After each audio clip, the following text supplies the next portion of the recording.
can't survive without AI. AI will be the tool that amplifies us to be able to deal with the challenges of the future. So much of my time now is spent talking about the book and its content and speaking on it. And I do a bit of teaching occasionally and some consulting and mentoring and a little tiny bit of investing in some local companies. And that's a thumbnail on me. Great. Super. Very good. So thanks again for having me on this broadcast. And, taking up from Tom's comment a couple of weeks ago, I was in India and somebody sent me a message and said, you guys are looking really like you're having a good time. It reminded me of the days back when we were rocking and rolling, in the immortal words of Jethro Tull, too old to rock and roll, too young to die.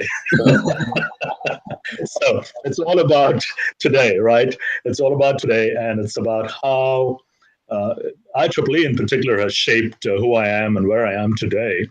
And the mission of IEEE, and I'm sure John Havens can talk to this more eloquently, Sunil and George and Tom, advancing technology for humanity. To me, that equation is not balanced until humanity is on that right-hand side of the equation, speaking like an engineer. So you can advance technology all you want, but as long as the humanitarian considerations are not explicitly included, addressed, recognized, we are at peril to look at the consequences of the technology. So as an academic, as an IEEE member, it's been my honor and privilege to work with incredible minds like you and learn from you, because every single student that I've had the honor and privilege of working with, I've learned something, and I continue to learn. One of the programs that I'm very passionate about here in California, I live in Southern California right now, is a program designed to help first-generation students who are first in their families to go to college. And of course, there's a lot of AI, a lot of information out there.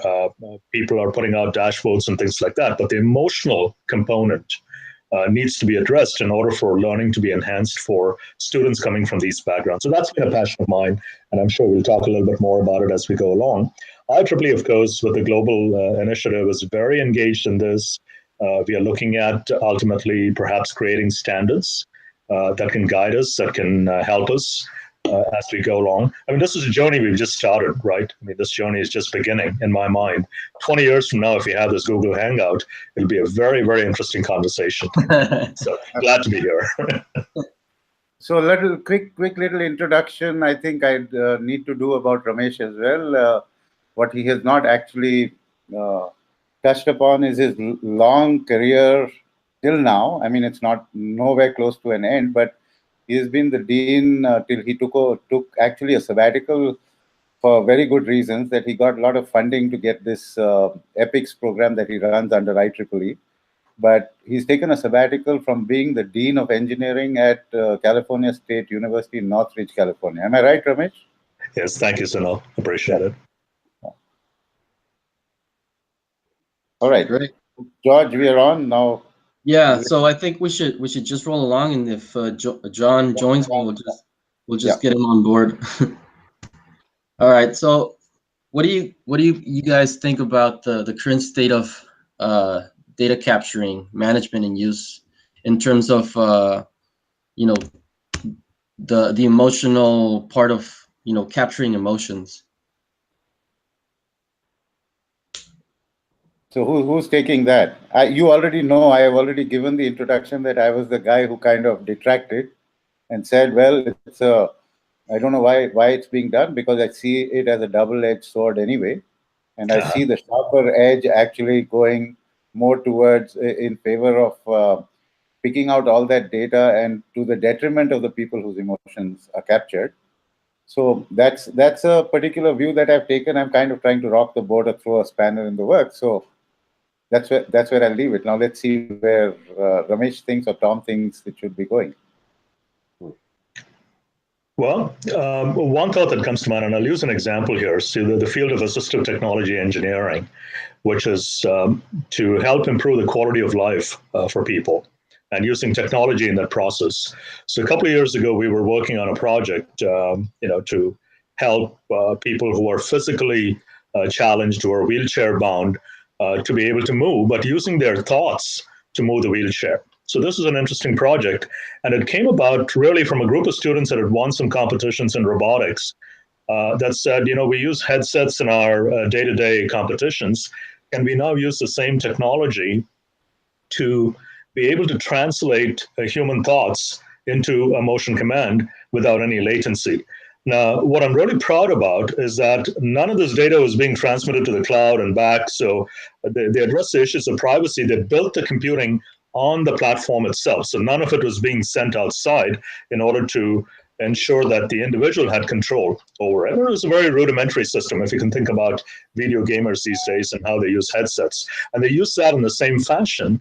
But what is truly remarkable is that this now allows the individual, simply by thinking that they want to move, so they looked at the EEG waveforms, they worked with a neurologist to be able to get physical signatures, built a neural network, and then did the algorithm, embedded all of that on a computer that was sitting on the wheelchair itself to give this individual control over his or her motions. So when it comes to data capture, George, to your question, I see two sides to it. We have pushed the envelope in terms of computing power, right? We get faster computers, we can store information in the cloud, and so forth. The question then becomes one of privacy and security. Who has access to that?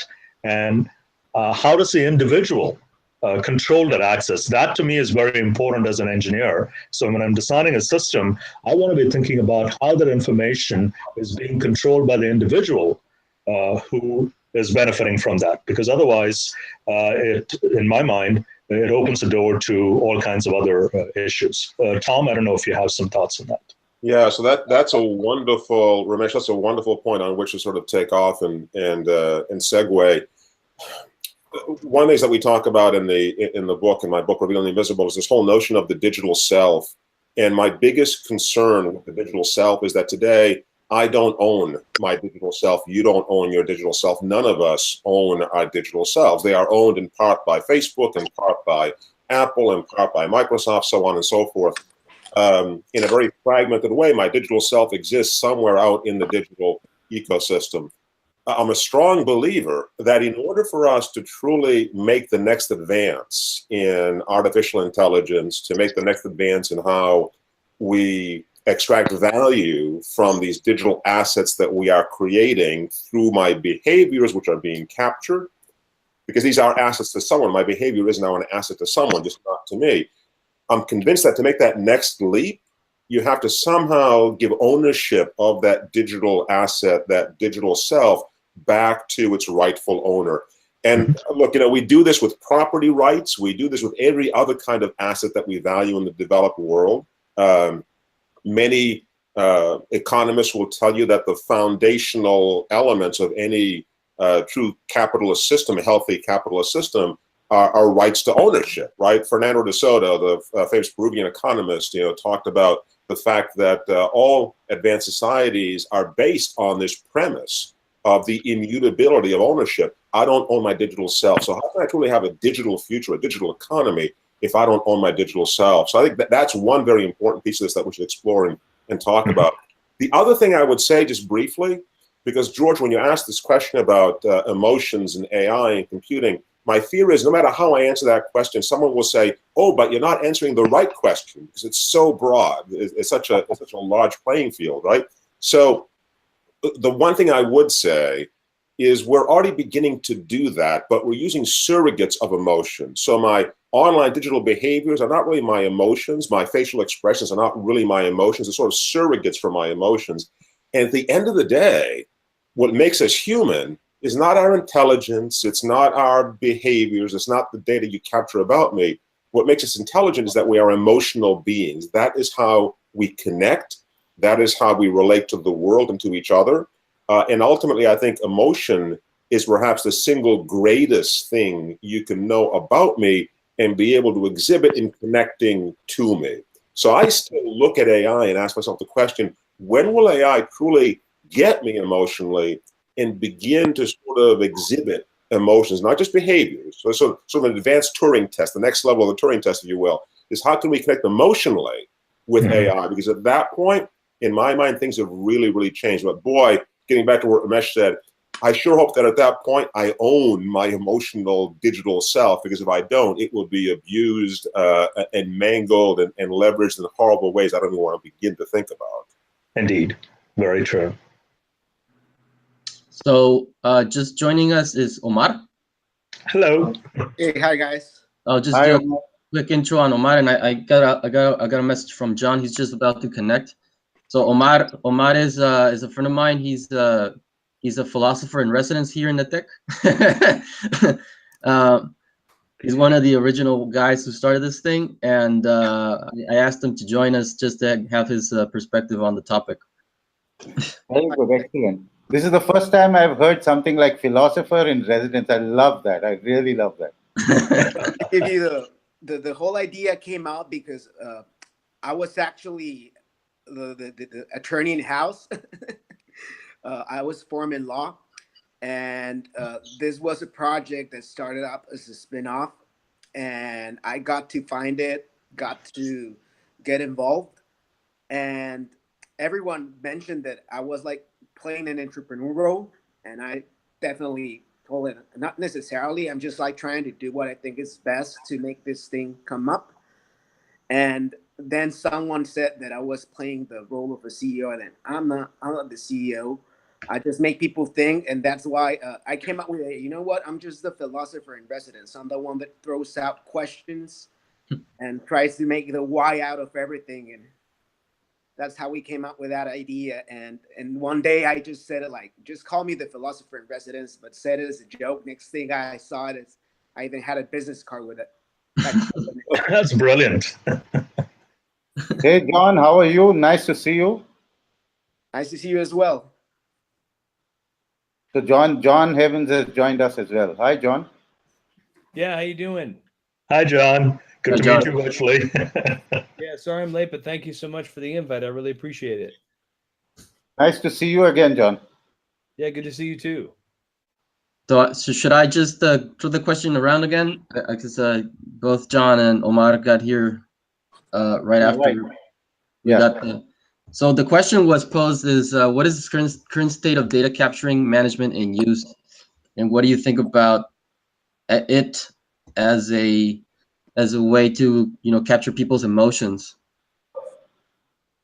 The current, Jorge, I didn't give you the current state of what? Of data capture. Okay. As it pertains to human emotions. And George, I think we should give John a quick opportunity to introduce himself. Oh, yeah, sure. Yeah. Please, John, can you just give us a quick introduction for the others, benefit of others? Oh, sure, and thank you.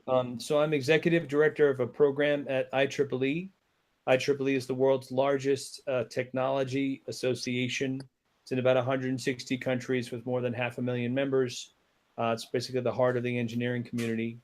I'm executive director of a program for the IEEE Standards Association called the IEEE Global Initiative for the Ethics of Autonomous and Intelligent Systems. Very cool. Thank you. Very cool. So who wants to go after the question? I think we heard from Tom and Ramesh. I think Sunil, did you put your 2 cents in? Well, am I on your side or am I on their side? Or are we all on Not humanity, my friend.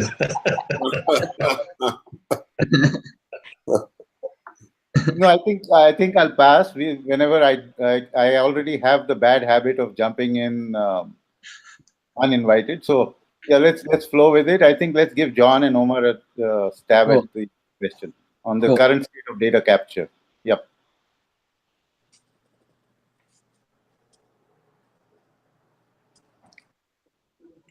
Did you want me to go or Omar? Either way. John, John, I'd love you to go before. I'm a little bit shy. Okay. So I guess if by data capture you mean how is humans' data essentially sort of tracked and accessed, in general up until the GDPR and still largely around the world, certainly in the States, the idea of consent, there's the terms and conditions that you consent to. I believe the model is essentially broken. in the sense that a lot of times you'll hear people say like, well, if you signed the terms and conditions for something, then you're responsible for that. But there's a term that Doc Searles uses, Doc's out of Harvard. He calls that a legal term is a contract of adhesion.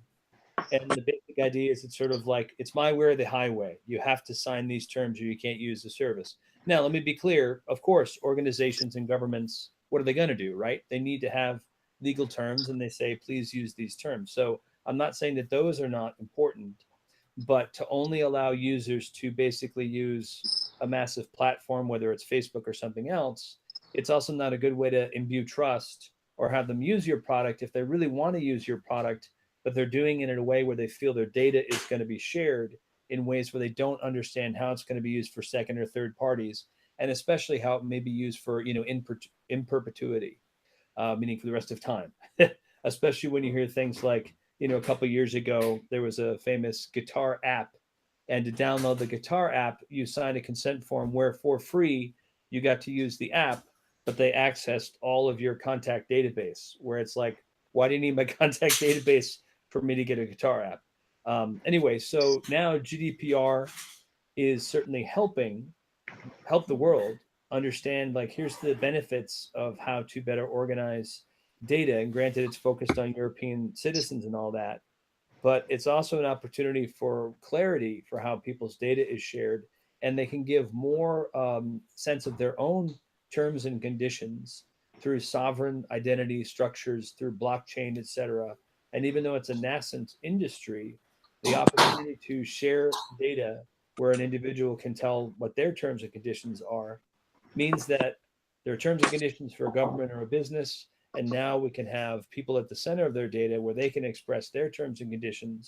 It doesn't mean their terms and conditions are always met, but it's the only way to move forward in the algorithmic economy, where it's not just outside in tracking, which is fine, right? That brings a lot of benefits, but there's also inside out response. So, and we have a lot of standards working groups that we're focusing on at IEEE to provide that focus on the individual. And again, it's not anti-business, it's not anti-government. For us, it's the only way that we can move forward, where actually there's more trust that's able to happen when individuals are able to better and more clearly state what they think the value is of their data. Thanks. Very good. So, Omar? Yeah, sure. So the way I like to approach this, it's more like from my practice standpoint, what we've done with privacy and the do's and don'ts we try to recommend and the way we see it. And stating again your question, that and the way I understood it was, what is the current state of data capture management and use as it pertains to emotions? So usually when we come across with IT companies that are gathering data, the first thing we try to assess and try to know what you're trying to do is what kind of data they're getting. Especially when you're out there in the internet, not everyone's using their real name, not everyone's using their real identity, and not everyone's giving out their real information. So that's the first thing we try to acknowledge. If you're actually just getting real data, or you're getting data from a troll, or you're getting data from somewhere else, that's the first thing we try to assess. The second thing we try to do is to acknowledge that if you are actually gathering data from a person, first, it counts to territory, whether that person, it's inside your country or it's elsewhere.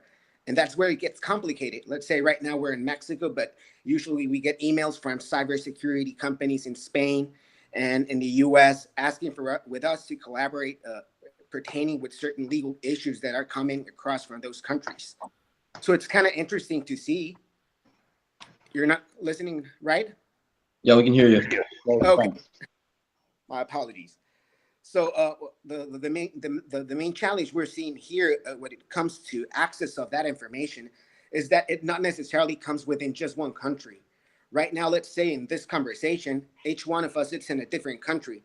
So it's really hard to determine whether we're going to govern this conversation with the rules of Mexico or the rules of Google, just determine whether it says the terms and conditions that you're going to govern by the way they say.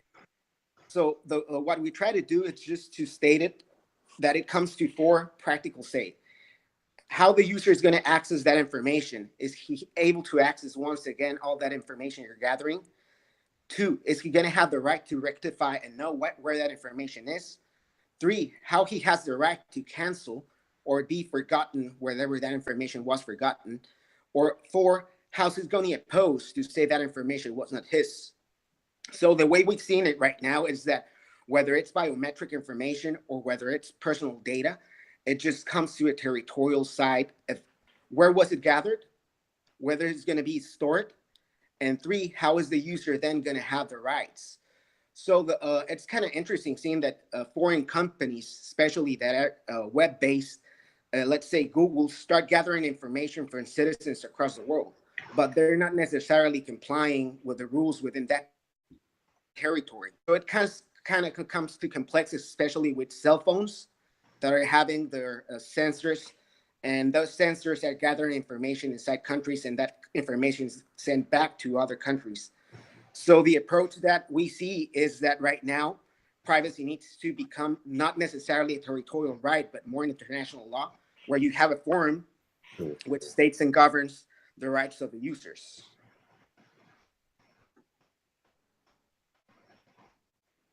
Well, hey, George, can I jump in for a second here? Yeah, go ahead. Because this is fascinating, right? Both what Omar was saying and what John was saying, I think are a wonderful sort of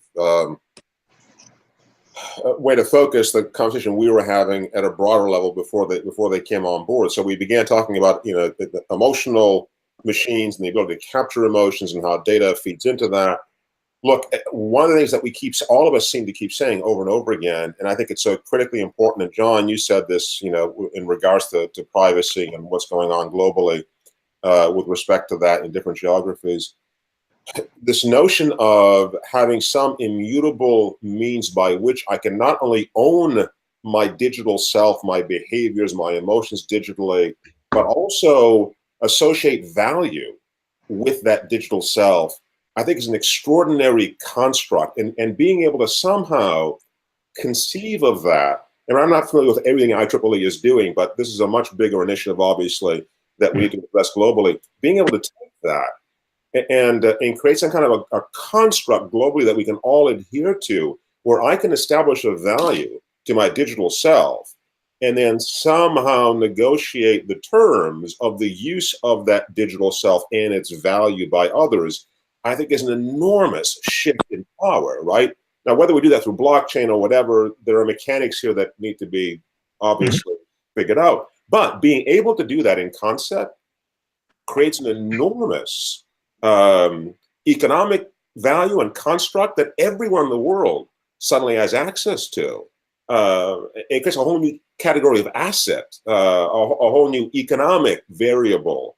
And I find that fascinating because in many ways, that could be the asset of the 21st century. Now, today, you know, what's the value in one behavior and one contact list and all these fragmented things that my different digital providers own of me? It's tough to put a number on that, but I think we have to move towards that. And I was so glad to hear you say, John, that IEEE is actually moving in that direction, because I think we need that to build that momentum, right? To build some momentum and some practical infrastructure for what that means ultimately.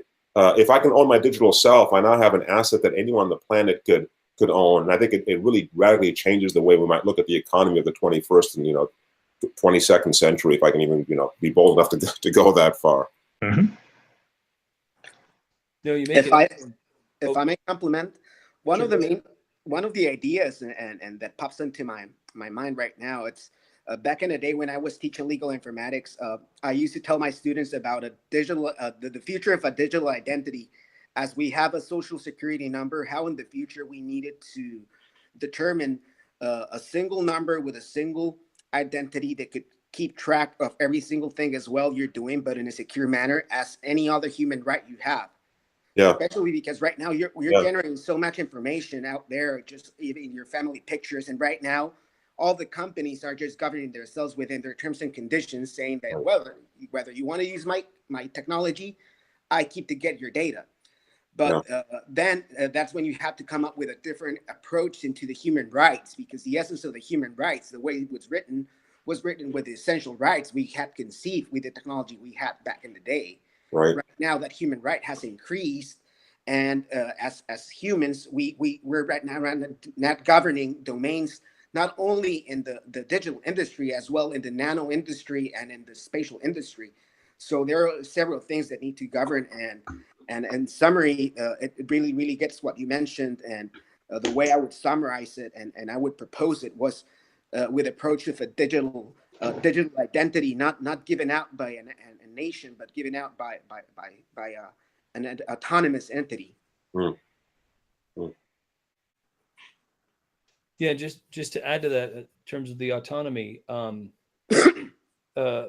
I used to work in PR. I was an EVP of a top 10 PR firm, and even 10 years ago, I would ask my friends who understood advertising in terms of how things are bought and sold on the internet, because I didn't, but I knew CPMs, which is called cost per thousand. Even 10 years ago, like when Facebook, 8 or 9 years ago, whenever I was still in PR, Facebook would change their algorithm and the cost for CPMs for our clients would go up. I worked with like HP and Gillette. And all that means is, it costs more and more to sort of cost of acquisition to get in front of your consumer, to say, like, on Facebook, Gillette has an ad and they want that ad to be seen, right?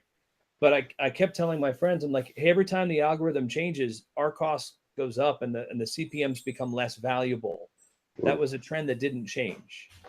And what that meant to me then is I was like, okay, that means that more and more data about humans, in one sense, is really a commodity, right? Meaning right now there are millions of algorithms tracking me. So to an earlier point that was made in terms of getting access to my data, it's simple, right? It's paying the right second or third party data broker for the report about my data. However, and this is after years of thinking on this stuff, right? You're not really going to fight. And in one sense, it's not about fighting, right? I don't want to make it sound adversarial. It's not about fighting any organization, Google, Facebook, a brand, right? You don't want to fight them. You want to use their great services, right? But there's a couple things. One is, when you're tracked, a lot of times in AI, right? A lot of the work that's being done now is about algorithmic bias. A lot of times there's simply just error, right? Like, we don't talk about error a lot because the database has error that says maybe I live in Massachusetts. I actually today live in New Jersey, but I did live in Massachusetts. If I could access that data and correct it, first of all, the AI could evolve in ways that simply is a lot more correct, right? But if I don't even have access to my data, which is the beginning aspect of a lot of these ownership discussions, that can't happen. Secondly is actual ownership of data. Although in some countries like Estonia, they have that, which is fantastic. It makes things a lot simpler when a citizen in Estonia owns their data, and then they get a phone call or a text from their doctor saying, hey, can I access your data? That, again, is back to the relationship and trust. And you ask your doctor, why are you accessing the data? And they say, well, because of your heart condition. Now, it's at that point, maybe I don't have a heart condition, and I can say, I don't have a heart condition. They can go, oh, I'm so sorry, we were looking at the wrong record, right? So the conversation that can happen builds trust. And then if they are looking for heart information, if it is me, I can say, hey, thanks for checking. What are you using it for, right? So I own the data. Now, in situations where, like, say in the US, I don't own my data, then you have to kind of think about data as sort of ownership, almost like copyright, meaning who's the original creator of the data, me as the individual, but then how, because I'm using all these awesome services, am I saying they can use the data? That's kind of a different conversation. But the thing about having a trusted identity source, where again, you have your own terms and conditions, one clear thing that's very different, right? Because I forget if someone's used the phrase yet, hey, the horse has left the barn, all the data about me is out there, right? However, the critical thing to ask, and a lot of times people ask with privacy, they say, what do you have to hide? My question about the larger issue of data in general is, what is ours to reveal? And by that, I mean, there's things about us based on our values that you can't actually find out from tracking. So for instance, is a person Jewish or is a person gay, right? You might be able to track and say with 98% assurance, we're pretty sure this person is Jewish. They speak on Twitter using, Hebrew characters. They, on Saturdays, are tracked through GPS about going to the synagogue. But the person might say, I have a lot of Jewish family and friends. I go to synagogue because I work there on Saturday, but I'm actually a Buddhist. Who is the person that actually gets to say who they are in terms of their values? That's the individual. So part of those terms and conditions, it's also about digital and algorithmic democracy. I might be tracked and everyone can say that guy's a Republican. He's a Republican. But when I go to the voting booth, and more that's going to be digital or virtual, at the instant that I press a key to vote in whatever country for whatever I'm voting for, at that moment, the only person who actually is voting is me. And maybe I change. Maybe seconds ago I was a Republican, but I pressed a button and I'm a Democrat. So a lot of what I'm talking about too, these terms and conditions, it's a yes and. We're tracked, and that's great. It helps us recognize our actions and behavior. It knows us better than we know ourselves in one sense. But the terms and conditions is also about not just reflecting our values, but showing the rest of the world you can't commoditize my core values. You can track and people can sell that information or buy it. But at the end of the day, if a brand or a government really wants a relationship with me, they have to reach out the hand digitally or algorithmically and say, what do you think, John? What are your values? And without the technology of like a blockchain or sovereign structures, et cetera, around that, that won't happen. It will always just be outside in versus inside out. And once we have that inside out thing, and then I'll end on this, that is where then actual commercial or economic structures can change, like universal basic income. Then a person could actually say, these are the aspects of my identity, like your image being used like a Screen Actors Guild actor, which I used to be. Then you can say, this is how these aspects of my data I allow to be monetized in ways that legally I can, right? You don't want someone to be able to sell all their data, even though they could be able to, because it's the equivalent of someone like, harvesting their organs, right? Like just because you can harvest your organs doesn't mean that legally you allow someone. But all that is to say, the inside out ability that I'm talking about means that we are not commoditized anymore. So I'm just gonna to follow up on that, the blockchain. What role does the blockchain play in this? I know you mentioned it a little bit, but can you elaborate on that? I'm curious. Sure. For me, there's great organizations like one called MEECO, MEECO.me. There's another one called Sovereign, SOVRIN. And using blockchain-like structures, the logic is when I share a certain amount of data with a business or government, I'm only sharing the finite amount of data that needs for that transaction to happen. So I gave the example before of a guitar app. If someone wants to sell me a guitar app or give it to me for free, cool. But then either they should charge me, or they can say, this is the data that we'd like. And I can say, no, I'm not going to give you my entire contact database. I have 10 friends who play guitar. Do you want their data? And the logic then is through that peer-to-peer one-time exchange of that finite amount of data, that exchange then goes out onto this idea of ledger. And here's where, if your blockchain experts are listening, I'm making some of this wrong, forgive me. But the basic idea is then trust is increased because it's the exchange that becomes public, not the actual data that's exchanged. But it's more about retraining people that you only have to share. It's bargaining, right? How do you build trust with someone? Is you come to the table and you both negotiate so that you feel comfortable about that exchange. But then the trust happens.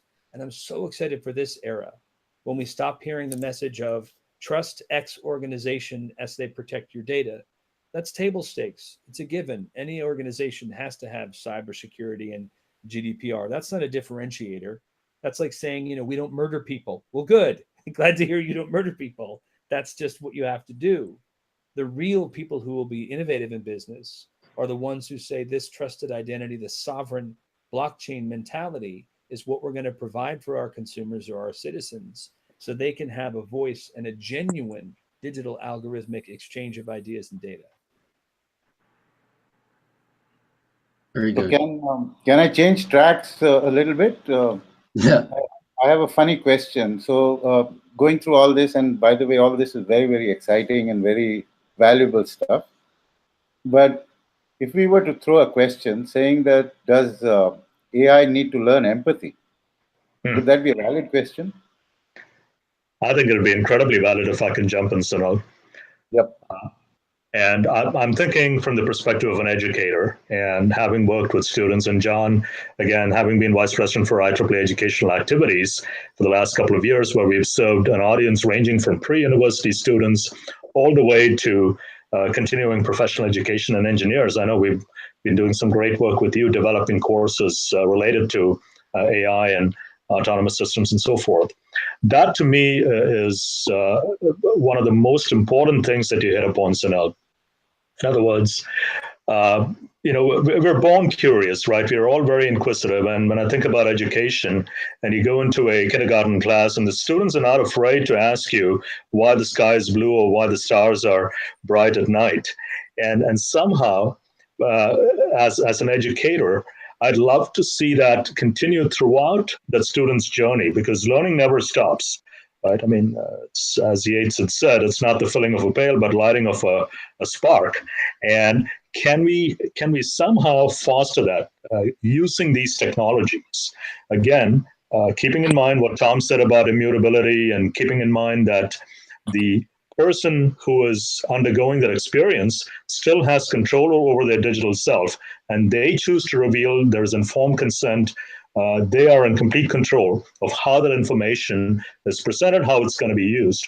I think there's a lot of room for that, and we're barely scratching the surface. 20 years from now, it'll be ethically aligned design version 22, John, and it'll have lots of different inputs from experts around the world, because that is the way we learn and grow. And to me, that is the key. That is the key to success. I mean, the program that I'm running right now, AIM Squared, Attract, Inspire, Mentor, and Support Students, focuses very specifically on that. First generation students, first in their families to go to college. What is it that we can provide to support them, right? So yes, we're collecting data, but it's informed consent. I mean, they tell us, go before a human subjects review panel that very carefully scrutinizes what information is being collected, how it's being used, and they have complete control over that, right? So I completely agree with you. I think that's something that we need to continue to work on to improve how technology can serve society. I mean, I always think that, advancing technology for humanity is our tagline. We can never forget who we are doing this for, right? We are in control. We are in charge. We're using technology to serve humanity. That's not the other way around. Yeah.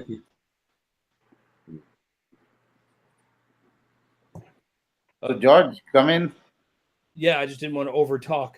But yeah, that's fantastic what you said. I mean, 2 books ago, I wrote a book called Hacking Happiness, which a lot of it was about studying quantified self and how sensors can really identify aspects of our well-being through physiology that we may not recognize. Stress, certainly elevated aspects of what would equate to happiness.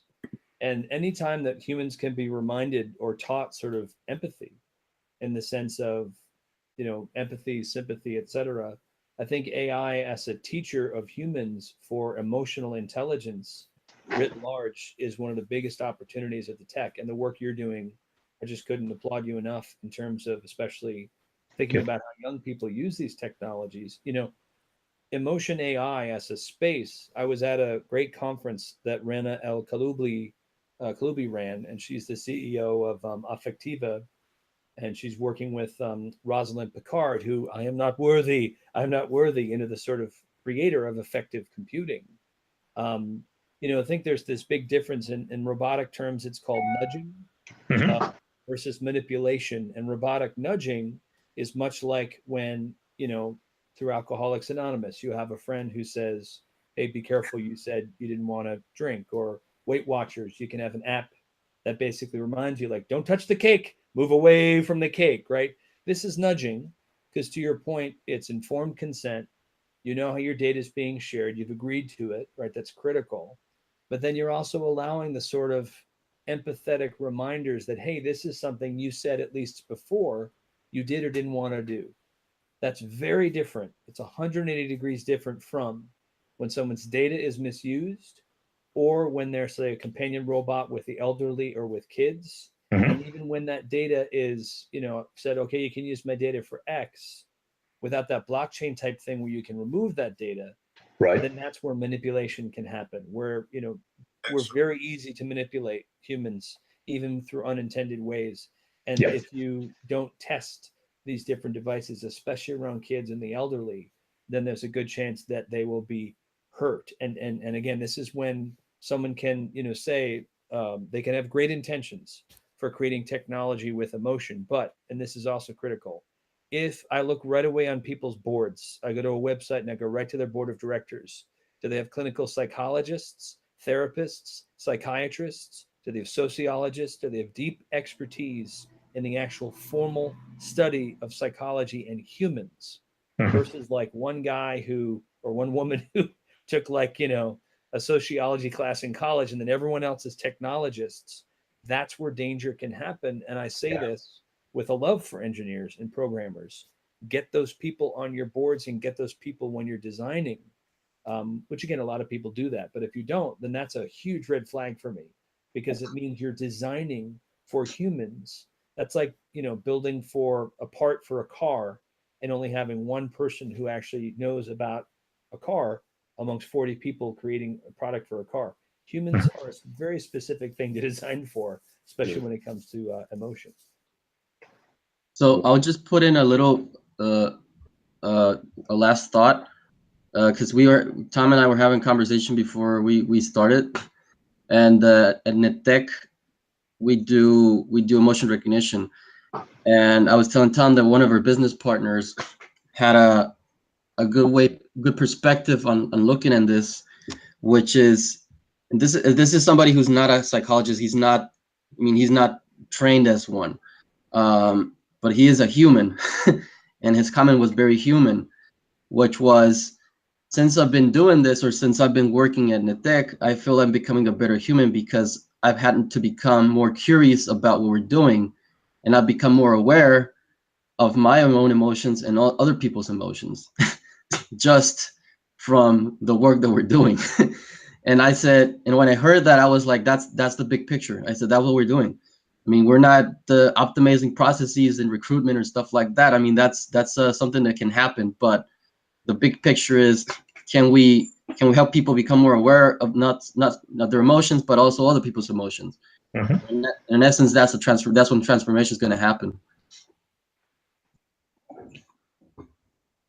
Well said. Yeah, I love that. I was commenting to George that I love that notion, that concept of giving me the ability to sort of amplify my humanity, my awareness through the technology. Because ultimately, I don't care if it's a rock smashing another rock, or a bow and arrow, or a neural network, or these are tools that amplify our humanity at the end of the day. And that sounds soft, that sounds fuzzy, but you know what? That is the path that we've been on. Civilization has hopefully created a world that is more aware, is more inclusive of ideas, and this gives us the ability to continue on that path. I mean, that's a wonderful thing. At the same time, I have to say this because it is so easy to lose sight of as we sit here with our high-tech devices in our comfortable places around the world, that the majority of humanity still is concerned about their safety, their identity, their economic, day-to-day, hour-to-hour existence and subsistence, basic healthcare and sanitation. And the things we're talking about, AI, I do believe, may be the only way to scale what we have for 10 billion people. I think we've reached the end of the industrial era. I think these, what Karl Popper, one of my favorite information philosophers of the last century, when he talked about clocks and clouds, we've addressed everything as a cloud problem. That was the industrial era, and it worked wonderfully. We scaled factories, we built infrastructure, we built transportation. If we keep doing that, we're going to destroy the planet and ourselves in the process. So we're making this shift to these emergent cloud problems that can only truly be understood with AI. And I think bringing into that conversation things like empathy and emotion are very, very important, but also realizing that we are going to be able to elevate a part of humanity that simply has had no ability to enter the economic mainstream, that has had no identity, that has been totally invisible. up until now. Those are all very, very important things as well. So as we toy with Maslow's hierarchy and talk about the empathy and the emotions and the important things that maybe are further towards the top of that pyramid, I think we also need to realize that we are elevating those who are at the bottom of the pyramid and giving them an opportunity to climb a few rungs higher up on that ladder. And I think all of those are very human endeavors and very worthwhile, but they certainly span the spectrum from emotions and empathy to basic subsistence, and we're addressing all of them, I think, with things like AI. If I can be so bold as to make that claim. So I have a quick closing story, if I may take the opportunity. And I was very fascinated listening to a very recent sort of a panel discussion. And, there was this, many people talked at length on the fact that technology was taking over and AI is becoming very, very popular. And, when these kind of conversations happen, you are not very far away from somebody asking you a question that, when is it that machines will take over human beings? And there's somebody called Sadhguru, Jaggi Vasudev. Ramesh, I'm sure you've heard of him. And he came in to speak way more than halfway into the panel discussion, very quietly. He said, I think what we are talking about is a slightly different sort of question, and it may be the wrong question. So he said, we've made lots and lots and lots and lots of investment into technology, but what we've been doing is we've been programming machines, creating algorithms, and we've been talking about machines becoming self-aware. And he says we must listen to or try to understand that self-awareness in human beings does not come from the mind or the intellect, but it comes from something called the consciousness. And he says when you look at consciousness is way beyond, you may even look at it as a funny, fuzzy concept and say it comes out of some place that is scientifically not easy to prove. But he said the reason we are where we are today is because we've made tremendous investments in time, money, effort, and the belief in putting money behind technology, because we believe that that's the route or the route we should take. And he says the only way that we are going to be able to get human beings to the position that they should have always occupied and will always occupy is by all of us trying to make investments into consciousness. So he says, once we start investing into consciousness like we invested into technology, the whole game will change.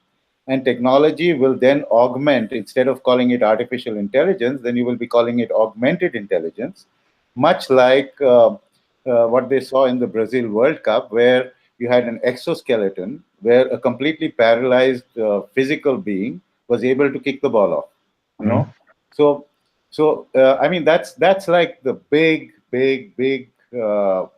consciousness question that came up. I thought that was amazingly fascinating. And then the last bit of my story is that just yesterday we were having a big debate at my office, which is Ideafarms, and we're doing a public workshop on empathy, basically. And I kind of, in some sense, challenged myself, because I said, well, we keep talking about empathy. It's at a very intellectual level. We talk about empathy. And guess what came out, you know? I'm not even sure whether this is the right answer or it's just a different track that we took. What came out of the discussion was that probably empathy has nothing to do with the mind. The mind cannot understand empathy. So there's something more. So if I tie the two together, there may be something about consciousness and empathy that's worth leaving on the table and thinking about. Although that kind of puts a very different spin on this whole discussion on technology, ethics, and emotion. But thank you very much. I loved being on the chat. Likewise. Ditto. Gentlemen, do you have any last comments? I mean, because I know some people have to leave, and I don't want to take too much of your time. My comment is done, right? I gave my last comment, I guess. Okay. So George and Sunil, I would say that this is the beginning of the conversation. Yes. We have a long ways to go. The ideas that we've discussed and shared today have been incredibly important and will continue to guide us. You know, empathy and consciousness, these are not things that can be easily, made using technology. Technology can mimic, but we have a long ways to go. What we need to do is to continue to question the IEEE is certainly leading the way, and John is taking a leadership role in that as the chair of that committee, executive director of that committee. We need to continue to educate, because by educating, by listening to one another, we will continue to learn and support each other. So thanks again for having me on this, and look forward to working with all of you. It's a great journey. Hang on, fasten your seatbelts. Thank you very much for agreeing to be on the panel. Thank you. Tom?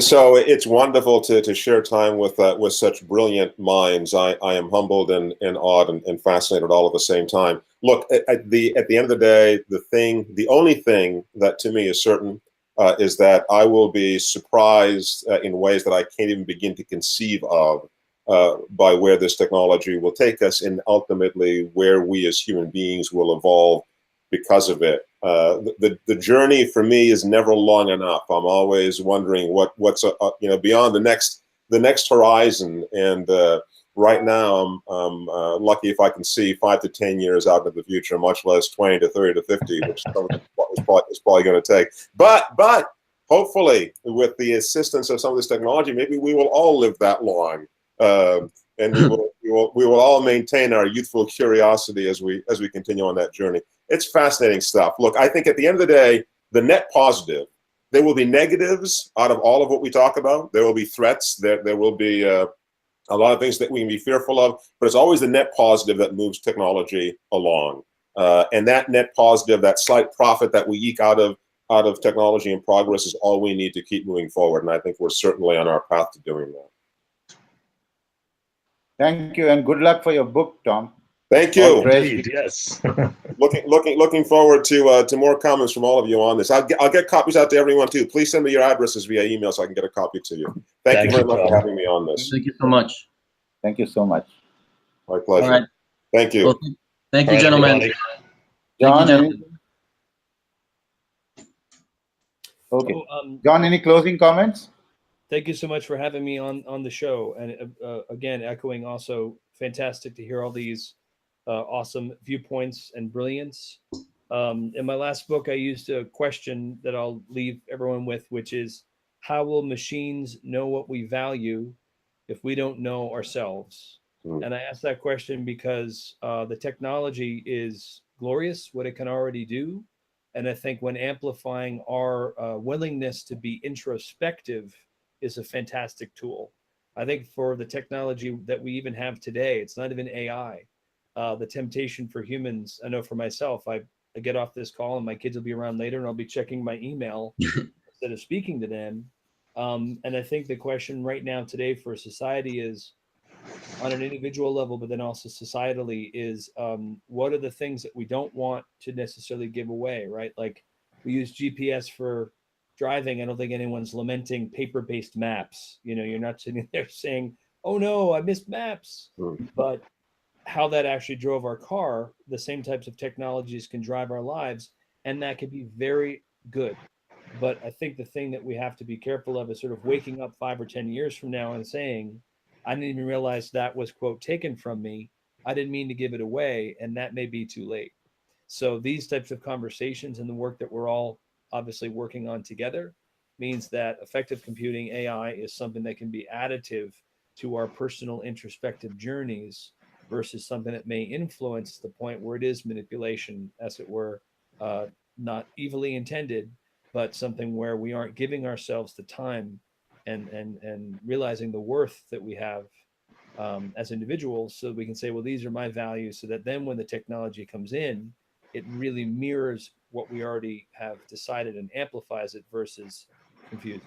Anyway, so thank you for the work you're doing, and really thrilled to be a part of it. Thanks. Thank you very much. Omar, any last words from you? Microphone. It's muted. Your microphone is muted. Technology. There it is.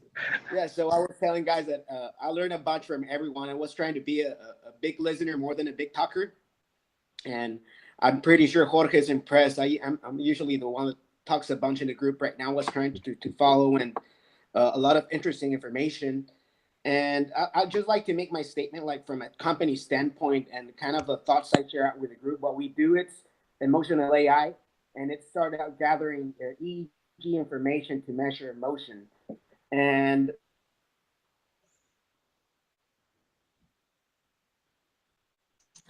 our president's calling the other line. My apologies. No problem. And one of the first things that came across my mind when we're starting to do the business was asking the question of how we were going to use the data. It was just not getting the EEG to measure the biometric information. It was what we're going to do with that information, how we're going to store it, and what's the limit that we're going to be doing. And it was really hard to me to tell the company we have to have an ethical procedure to actually know when we shut it down, when we share the information, with whom we share it.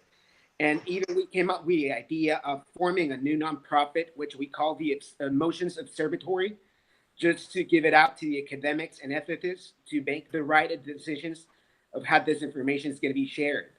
So sometimes all of this excites me because it sounds like futurism, but it's actually already happening. And right now we do this as a startup company with a lot of low budget. And it's really exciting to actually listen in arguments that 20 years from now, a lot of things, people need to make the right choices. It's something that John mentioned. And it was really strange. And this is in Tijuana, Mexico. No longer than 6 months ago, we were having this focus group in a fair shop. And this youngster came by and sat down at the computer. And when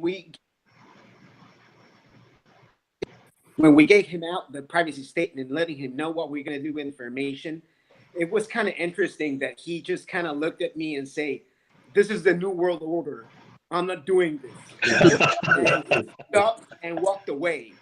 And it's kind of interesting. It's kind of interesting because we really struggle. We're all the time in the lab talking about how we're going to use it, how this might empower new generations with mindfulness applications. And we really see that it may be like a good application that would help people to really fully understand not only how you use emotions to sell or how you use emotions to do something else, but how you use emotions to fully understand. You mentioned conscience, we mentioned humanists, we mentioned ethics, but what really excites me about this opportunity, getting you guys to know. And of course that in the future, we'd like to just get your feedback as well, because there's something we usually struggle and get in fights with the business people, because on the side, from the business standpoint, is we want to make profits. Where's the economy? Where's the data economy? But from an ethics standpoint, you go like, you know what? This is value information you're gathering. On the other hand, we start doing research. We're still far from having sensitive data. All we have is just the alpha wave of an individual which you could say that it's an emotion or it's something else. So I also feel that we're way behind of how we're going to be able to actually measure emotions in an accurate way and determine whether that person it's X, Y, and Z pathology or it's maybe a criminal. And that's something where I put out there like something I like to call the future of data management, which we call the legal agents. And it's just to put something out there for your thoughts. The way I see it, and someone asking, so we teach advanced AI ethics? I think we should, but it's a hard question because that comes into coding. How are you going to code ethics? What are the classes information you're going to define within ethics? So that comes up that you're going to have tons of people classifying ethics from different standpoints. Then you're going to have AI classifiers that are going to classify those things and determine whether they can apply or not. But I definitely think that there should be taught ethics, but as well, since like a judge said back in the 60s, legal should also evolve into AI. It should become into the geometric system. And the geometric system is when you start adding up math and AI into law, not only to the ethics from a standpoint, but also to have legal agents that will be able to shut it down from a legal standpoint and a technical way as well. I think John's bailed out, and thank you very much. I think we've done a kickoff of the EmTV, EmTV as an emotion empathy TV, and hopefully we'll make a big wave of something like this because I think it's very relevant. And thank you very much, Ramesh, Omar, John, for joining us. And George, thanks so much for initiating this and taking this forward. I think a whole lot of thanks for the whole effort of putting all this together, George. Thank you so much. Well, thank you guys. Great meeting you guys. Thank you guys. Have a good one, and I'll share the link with you tomorrow. All right. Buenos dias. Thank you. Bye bye. Thank you Bye. all. Bye bye.